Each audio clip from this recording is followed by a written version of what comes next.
വിശ്വസിച്ചാൽ ഉണർവ് സംഭവിക്കും.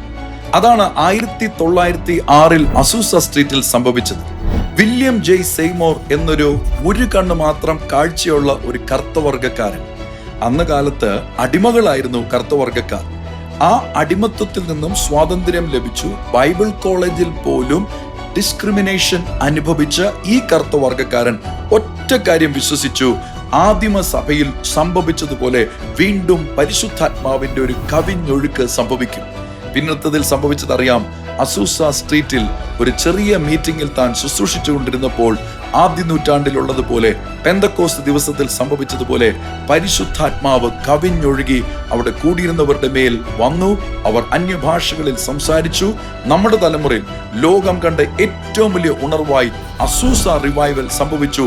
അതിൽ നിന്നും ഉത്ഭവിച്ച pentecostalism movement, international assemblies of God, church of God, ഇന്ന് കാണുന്ന എല്ലാ കാര്യങ്ങളും ആ നദിയിൽ നിന്നും ആരംഭിച്ചു.